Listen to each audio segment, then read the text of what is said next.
in the evening, I was full focused. In the weekends, they went party. I stayed home, and all this kind of thing. So, you have to sacrifice. And at that time, you saw like the big talents. They dropped out. They never made it, and I made it with not that much talent, but with with my 100% work ethic. And they dropped out, and I made it, or made it. At least I signed a contract. Hi, and welcome back to the Mindset and Performance Podcast. I'm Driz, a mindset and performance coach. I help athletes and young professionals with their career development. We work on a wide range of areas, from training to nutrition, but focus essentially on the mindset as it is the key to everything else. The whole idea behind this podcast is to deconstruct the habits that led people to their success, to learn from their experience and understand the psychology behind their actions and behavior, and of course, to know what kind of mindsets they have. My conversation this week is with Irfan Bachdim, an Indonesian professional footballer who currently plays for Bali United and the Indonesian national team. Irfan started his football career at the Ajax Amsterdam soccer academy, along with great football players. After 3 years, he moved to SV Argon, where he became a top scorer, even though his midfield position. I met Irfan in Finns Recreation Club in Bali, Indonesia, a sport and recreation club where he trains and takes his kids to play sports. Irfan was very friendly and open to the conversation. He is very accomplished, yet incredibly humble. Irfan Bachdim shares with us the story of his sporting journey. During this podcast interview, you will learn what it takes to pursue your dream and never give up. Bachdim's mindset led him to reach his objective multiple times, and even though he had several setbacks, he kept on believing in himself to pursue his dreams and live up to his passion for football. The message here goes to both the parents of young athletes as well as junior sports kids who love their sports. Parents' support is crucial to the development of the athletes. Young athletes carry their parents' voice in their head. It plays a huge role in their development on and off the sporting field. So I hope you enjoy the podcast, and let me know if you have any comments. I'll appreciate answering to all your questions. It's such a pleasure having you here. Yes, thank you for having me. Actually, somebody told me some time ago that I should interview you, but I thought you're maybe far off reach. Maybe you'll say, no, I don't have time. I looked at your Instagram and I saw how many people are following you, and that's okay. I'll just go close and see and ask if he's keen or not. Oh, no, easygoing guy, down to earth, so it's no problem. Oh, that's nice, that's nice. So how are you this morning? Yes, good. Usual rituals like bringing the kids to wake up, bringing the kids to school, and then sometimes go here to the gym. Yeah. If I have time, and otherwise just relax with my wife and prepare for the training. So when you say train, like do you train every day? Well, yeah, most of the time it's every day. Let's say once a week we are free. Mm. So that's most of the time after the game or the second day after the game. But there's always one day that we are off. Yeah, okay. All the others we train. And then when you speak about morning routines, do you include something specific for yourself in those morning routines? Specific for myself, no, that's only in the gym. If I know that the training before was not that hard, or the training what will come is not going to be hard, I will do something for myself. And that's it. That's nice. How long have you been now a professional soccer player? Oh, since I was 18. Since I was 18, I signed my first professional contract. So it's 12 years already. But I guess you have been playing way before that, like since you were a kid. Yeah. When I was 4 years old. 4 years old? Yeah. With parents, with coach? No, I was, because in Holland you can start actually when you're 6 years old in an amateur academy club. But my brother was playing as well, and I always joined. And then they saw already I could play, so they let me join with the 6 years old since I was 4. When you get into it, like at 4 years old, I believe you didn't know what to expect from it. Like it was just a fun thing to do, right? Yeah. But at what point did you think, okay, this is it? Like I really enjoy it. I feel good at it. And Well, I always enjoyed it since I was small. My dad told me I was always with the ball. He brought me to the training from Ajax, the most famous club in Holland. But when I was 10 years old, they scouted me to play for Ajax, for the academy of Ajax. And then I was like, oh, now it's getting really fun. I play now for a professional club, and I can play. And since then, I always loved the sport. But since then, there was like a little pressure, like maybe you can do something with it. A good pressure or negative? No, it was a good pressure always. Pressure. I had to, you have to sacrifice a lot of things because you cannot play football with your school because they don't allow you to play futsal with your friends and stuff. So there were a lot of things, no parties and no kids parties or stuff. So you have to sacrifice a lot, but I never lost the fun part of football. That's very interesting. See, a lot of people would give up during that period of time. I don't know how many when I say a lot, but I have came across stories where, when you start getting good, you get all the pressure from if I do well or not, and maybe sometimes pressure from parents, sometimes pressure from the audience, or not the audience, like if for people. I hear it often. My clients would tell me, I don't want to be disappointing people. Yeah. But for you, you didn't go through that? No, because I think it started already when I was young, because I went to Ajax. I played there when I was 10, and they kicked me out when I was 12. And it was a really hard and tough world already for a kid, because I came there for the first day, and the first thing they said, here at Ajax, we are never satisfied. So it always can be better. So that was the mindset for that club, and even for such a young age. And my parents came to me because they knew they will kick me out, because they talked to the parents first. So they came to my parents, and my parents said like, "Hey, Irfan, they're not gonna continue here with Ajax with you, but just have fun. We go back to where we started at the amateurs and just have fun." And then I was like, "Yeah, okay." But I've seen. At that time, they made a movie about the academy of Ajax, and you saw kids were devastated. They were crying, and the parents were not agreeing. How can you send my kid away? And things like this. So I've seen some crazy things in the past with them. I think it's also thanks to the parents and the support they gave you. 100%, yeah. Oh, that's awesome. Okay, so what was the chapter after that? Like, so okay, you get kicked out, and then what happened after it? I just went back to my local club at my city, enjoyed football. From a right winger, I become a goalie because I liked it so much, and also a field player, sometimes goalie, and I just enjoyed. And when I was the age of 14, clubs started to come again, like professional clubs. And my parents were like, "Nah, don't do it now. You're still so young, and just let it be." And then I was like, "No, I think I really want to give it a try." And there was like tryouts. You could sign up for tryouts. And my parents said, no, you don't do that. And then I did it myself. I filled in the papers. How old were you? 14, 15. Huh. And I did it myself. And and they were so satisfied. They let me play with under 18. And the next year I joined another professional club, FC Utrecht in Holland. Nice. School? How was it going on with school at that time? School, for me, was a difficult time. I was never like a school kid. Couldn't really focus, very active. Finished high school, but then dropped out of school because I signed my contract when I was 18. So it's not like the States where you have to be still doing some sort of education. You can totally focus on the sporting career without having to follow any curriculum. In Holland, you have to go to school until you're 18 at least.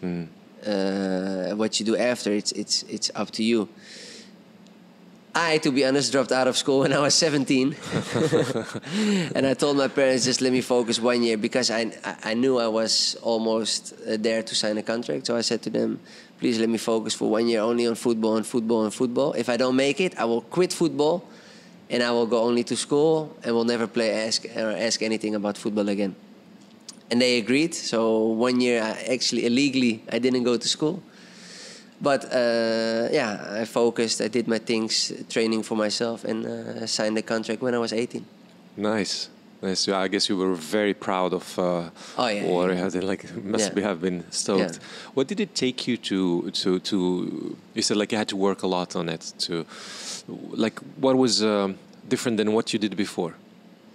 No, but back then it was all of nothing because I promised my parents, so you or played football, so much. I will quit and go back to school, or I will continue being professional. And luckily, yeah, for me it was an extra proud moment because I made it, and till the day now I can play football. Yeah. So 17, 18, that transition sometimes is delicate. You know, teenagers. You'd be attracted by, going out, having fun, girls, boys, if you're a girl. And then, it becomes complicated. But you sticked and focused and you played, you did your maximum. While having fun in the same time, while meeting up with friends. Yeah, meeting up with friends was most of the time during the day, even though most of my friends went to school. So there I was a bit of a bad influence because in the morning I will train for myself, and in the evening you had training with the club, and during the day you had actually not much to do. So there I was a bad influence for my friends in school because I said, no, you don't have to go to school today, just come with me, we have some fun. But beside that, in the evening I was full focused. In the weekends, they went party. I stayed home, and all this kind of thing. So, you have to sacrifice. And at that time, you saw like the big talents. They dropped out. They never made it, and I made it with not that much talent, but with with my 100% work ethic. And they dropped out, and I made it. Or made it. At least I signed a contract. Were you looking up to someone at that time? Oh, there were a lot of good players. Yeah, there were a lot of good players. From my age, I looked up to, but most of the time it were like... Not necessarily from your age, No, but I had a guy, Dani, he was called Dani, he was a Portuguese guy, he played for Ajax, but was super talent, will be the next star of the world, but never made it due to drugs, girls, parties. Was there any international football player also that you were looking up to? Also, yeah, that was Zinedine Zidane. Even called my son after him. Oh, you did? Yeah, nice. And that was for me the main thing. The way he played football. He was professional from what I saw in documentaries and DVDs and stuff. So that was my idol. Good inspiration. Yeah. Okay, and then so what is the chapter that followed that, like 18 plus? 18 How did your life change from that moment? Yeah, 18 plus, because then it went full-time football. It was not academy anymore, so not only in the evening training, but it was in the morning training, in the afternoon training. And then even sometimes in the evening you have to do something for yourself. So there it became really hard, and you had to toughen up because now you was with the big guys, with people who were like 30 years old, and you just arrived when you was 18. So there was a big difference, physical, mentally. And that's where you had to step up your game. Did you guys have any sort of mental preparation in the club? Like, I don't know, sports psychologists, for example? Or... No, we didn't have for the club. They provided if you need it. But luckily I had a really good coach who really believed in the younger generation, who always comforted me and made things easy for me. So. What was the toughest times then when you think about... When you say made things easy, so... I assume that there was some tough times. Yeah, the tough times were as your teammates, because they were 30. You was just the little guy just coming in, and then they are scared that you take their place. So they were really tough on you in the training. They kick you extra hard. You're still small. They're already grown-ups. So this was a tough part. But at that time was the coach I had came to me, and he was like, I see sometimes you're getting scared. You try to hide yourself in the game. I know you can play. So play your game and play it with a lot of fun and the joy you have for the game. And that's why I let you sign this contract. And then at that moment I was like, yeah, he's right.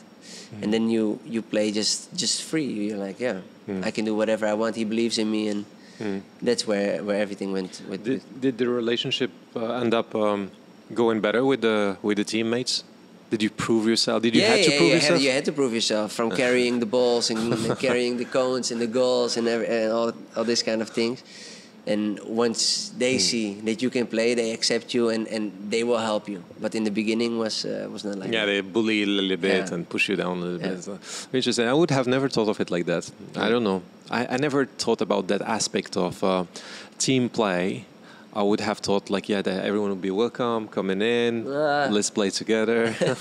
No, because you're touching their spot. So if you play with their spot, you play with their money, and so it's a team sport. But at the end, everything is for yourself. Let's talk about accomplishments.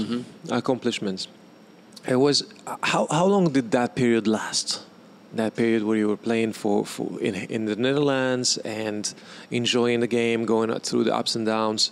How long that period was? Not that long in Holland. Only 2 years. Okay. Because I left the club to play for a lower team, a lower league, to play more games. How come? Yeah, because at the end you need more experience to play.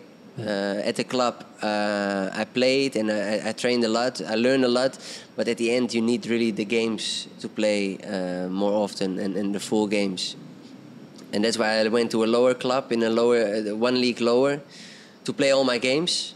And there I played all my games, but then they got bankrupt. So I had to quit.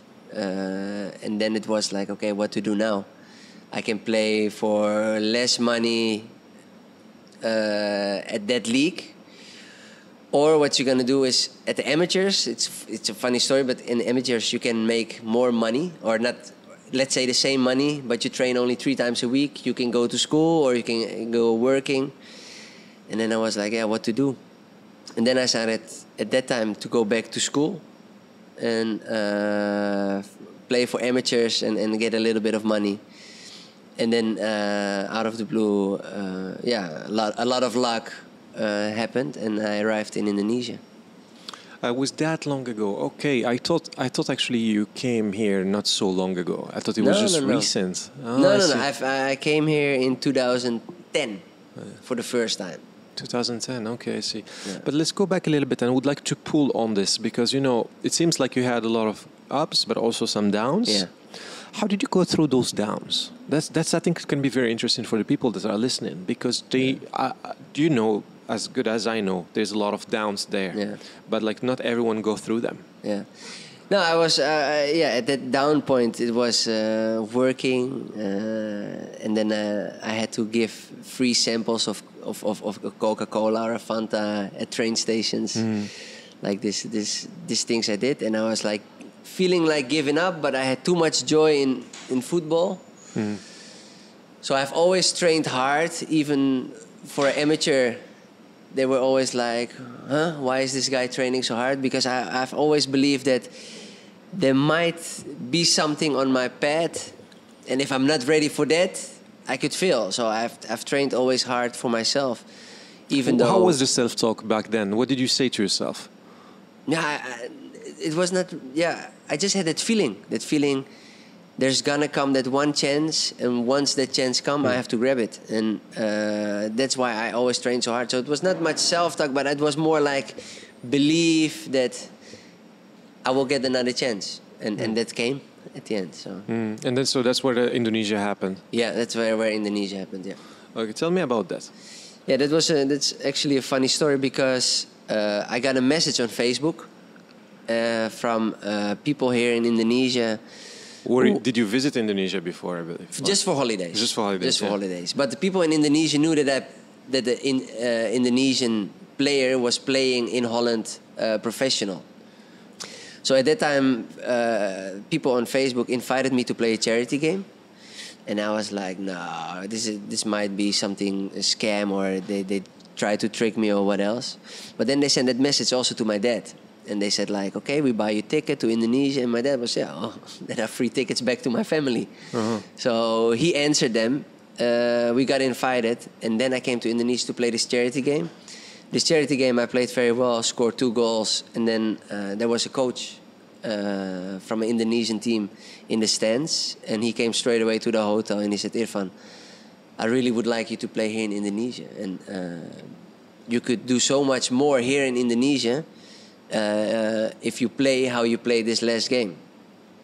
And I said like, okay, I will give it a chance. And I came to Indonesia, and within 6 months, I played very well in the league. They called me up for the national team. And with the national team, I did very well. We made it to a big final for an important tournament here in Southeast Asia. And since that moment, everything was booming.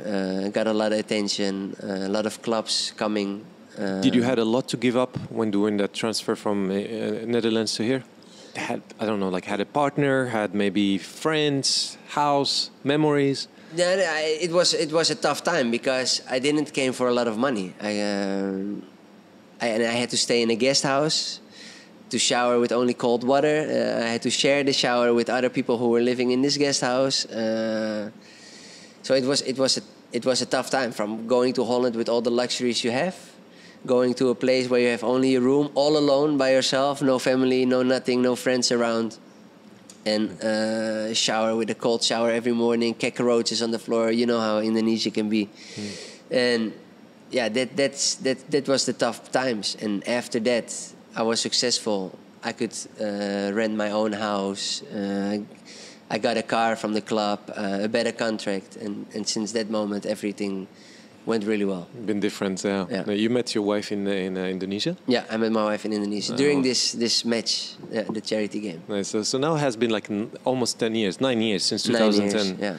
Wow, it must have been an amazing journey. My first time in Indonesia was 2008. I have been here for on and off 4 years. Yeah, but I still enjoy it so much. Yeah, Indonesia is beautiful. Yeah. So training changed, friends changed, environment changed. Yeah. You feel at home? 100%. Yeah, I have my wife and my kids. Yeah. So wherever they are, I'm at home. Yeah, that's fantastic. Yeah.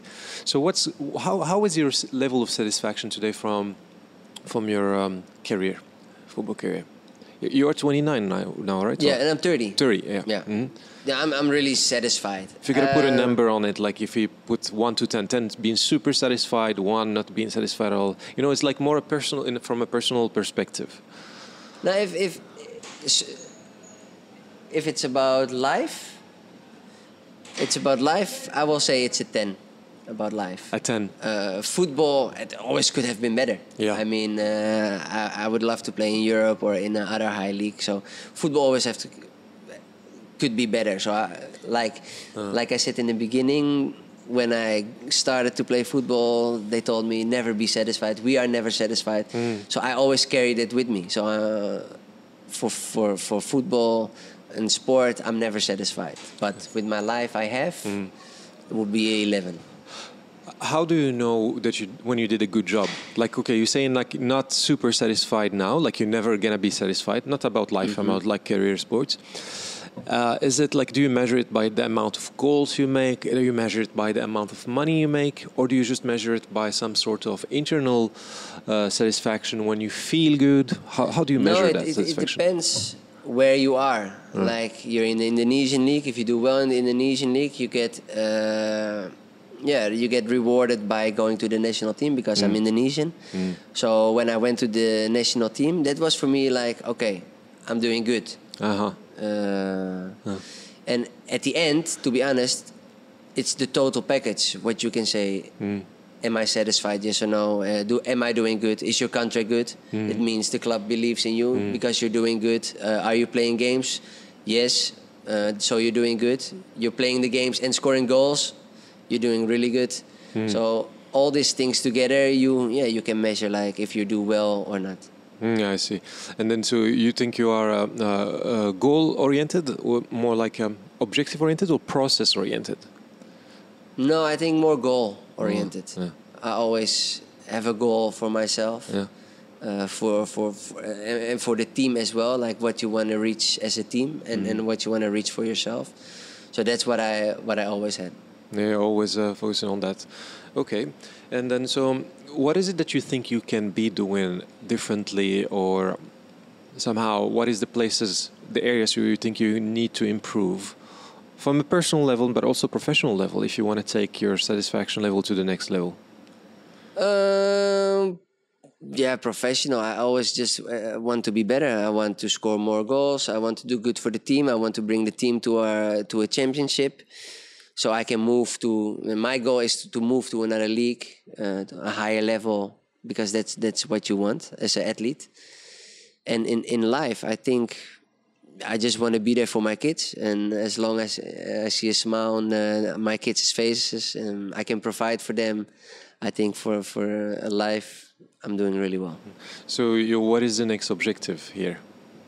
What do you mean? For soccer, what is the next goal? You said you always have goals for yourself. Yeah, my next goal at the moment now, I'm not in the national team. I was injured for last year for 5-6 months.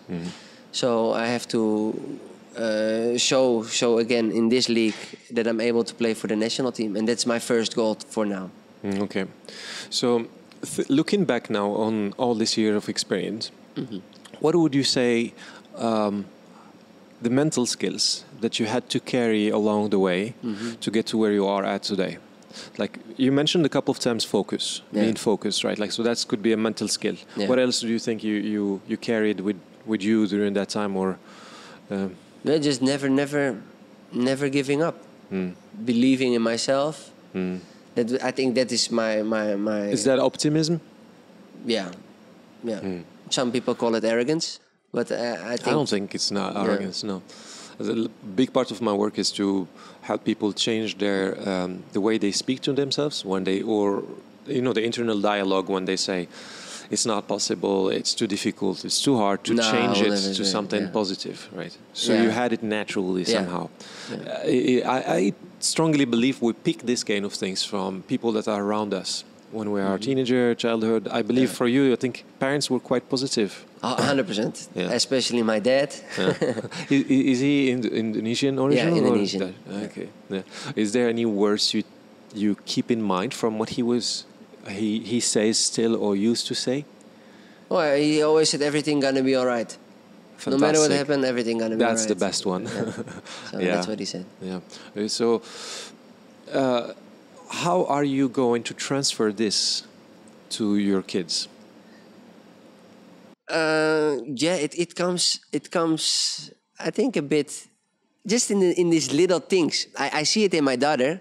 My son doesn't have it so much because he gives up pretty quick, and I don't really get angry, but he see that I don't like it. So just in little things, if we are just wrestling with each other and I hold them really tight, and my daughter is like, no, I'm gonna get out of here, I'm not gonna give up, and my son will tap, like he said, no, I'm out. And I said, no, I won't let you go until you fight. And just these little things. And Kiyomi, my daughter, she's mentally already, I think, really strong for a girl from 7 years old.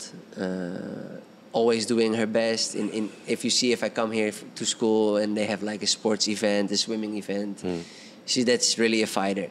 For Kenji, my son he's just 4 years old. It's hard to tell. It's too small. Yeah. Too small. So the 7 years old, what do you tell her if she feels down, let's say, if she fail in a game or on whatever sport she's playing? What would you tell her? This is interesting for me too, because I have a son, but he's 9 months. Yeah. So I need to learn from now. He's very small, I know. But I would be curious to know what I should tell him if he loses a game. Yeah, I think to be honest, my daughter never really lost till now in a small competition. But my son is horrible. If he lose something, like just a little game in the training he has, and I just ask him, did you work hard? Did you do your best? Did you have fun? Then the next game you will win. Just keep having fun and do your best. And if you can say you did your best, then the result it's for me it's up to God, and as long as you did your best, you did everything you could do. So I think it's good to install that on them since that very young age. Yeah. Okay, cool. So outside of soccer, what else do you do? You work on some projects that are not secret. Do you plan something for the future? No, at the moment we are building our first house, because now I never bought a house. I always rented a house. So for us as a family, for the first time, we buy now a house for ourselves. And besides that, it's nothing much. Just focus on football and the family. What I'm trying to get to here to is to understand who are you outside of the game. You know, hobbies, things you enjoy doing, maybe music. Yeah, I have a lot of hobbies: music, games, all kind of sports. You could always ask me to come to play tennis or volleyball or what else. What sport? I'm always in to play a sport. Surfing? But surfing I've tried. It's difficult, but it's also really tiring for a whole day, and then with my training, so I think it's a bit too heavy to do. But yeah, first of all, I'm really a family guy. The first thing I do is spend time with my family. That's so nice. Yeah. Do you find the balance between the two, the job and the family? Yes, obviously. Yeah, I think it's thanks to my wife. I don't really have to tell my wife how I feel or if I need a rest. She knows it. So I think we have a very good balance there. That's so nice. And is it okay if we go back then to how you train and what do you do? Like to tell us a little bit like about what is your training looking like? How is your recovery looking like? My recovery is most of the time in Amo Spa. Oh, you do? I go there too. Yeah. What time do you go? Because I never meet you. No, it depends. After the game, most of the time. Ice, hot. Ice, hot, all the time. Yeah, most of the time. If I really feel tired, I go there in the mornings, like 10 o'clock-ish. After my wife is done with finishing her gym session. Or sometimes at night, if I have time at night. If I was free that day, I like to do it at night because I feel very fresh to go back in bed. Like really. Yeah, I just love that. Yeah. I'm so addicted to it. Yeah. Hot, cold, maybe 4 or 5 rounds. Yeah. And then done. Perfect. How long can you stay in the cold? In the cold, I could stay long.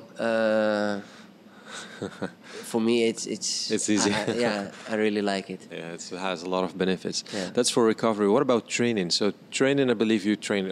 Obviously, you play soccer to train. Yeah. We have every day on the pitch. We have our football training. But like I said, if I'm feeling like I'm not that tired, I will go to the gym the next morning. Or if sometimes a little bit of the schedule, like in the beginning of the week we train hard and then we go down a bit because the game is coming up, and at that time I most of the time still feel fit, so I have the feeling I can do something for myself. I will go to the gym and do some upper body strength, not really cardio, but it's just strengthening training to be more strong in the game. Do you have to train more your upper body or your lower body? No, it's really a mix. I mean, the most important thing for a football player is your core, and then in your legs. But I don't want to do too much on my legs for power, because I'm pretty explosive, and I don't want to lose it if I gain too much mass. And upper body is just good to pull the defender or push the defenders away. So. Any supplements? Supplements. No, not really. I used protein, but not. It's most of the time when I'm after the training or after the games, when I'm really, really tired. I take a protein shake, but besides that, no, not much supplements. Not much supplements. No. What about reading? Reading? Yeah, do you like reading sometimes, or listening to audiobooks or stuff like that? Reading, I don't like that much, but if I read, it's most of the time about an athlete, a biography from a player, and read their stories. Last one I read, it was the one with Agassi. I guess no, I've never read that one. That was a very interesting one. Like, you have one to recommend? I will gladly put a link here for people that are listening. Zlatan. I Am Zlatan is the book. Oh, I think I missed that one. Yes. Is he still playing? He's retired. He's still playing in the States. How old is he, this guy? Like 37 maybe now? Yeah, I think 36, 37. Yeah, something like that. In the States? Yeah, LA Galaxy. I didn't know that. Yeah. Yeah, that when I was in Sweden, he was still playing over there for sure. But I mean, not over there, but like he was in super active period. But I didn't follow that he went to the States. Yeah. What's happening with your, let's say, do you think of it sometimes, the transition, the retirement part? Do you think of it sometimes, or more like living in the moment and present and keep me here for now? Yeah, I'm more like living in the present. But obviously, because you cannot play soccer your whole life, you have to think of the future as well. Do you think about it sometimes? Yeah, sometimes. Yeah. Do you know if there are... Is it like, does it come with a little bit of anxiety or worry, or does it come with like, it's going to be okay? Yeah, I think it's gonna be okay. But it's easy to say now when you're still playing. So I have a friend who retired this year, and he loves it now. But for sure, if I will ask him in the next 6-7 months, he will be like, "Oh damn, I missed this game." So for me, it's easy to say now, but I think it's gonna be tough.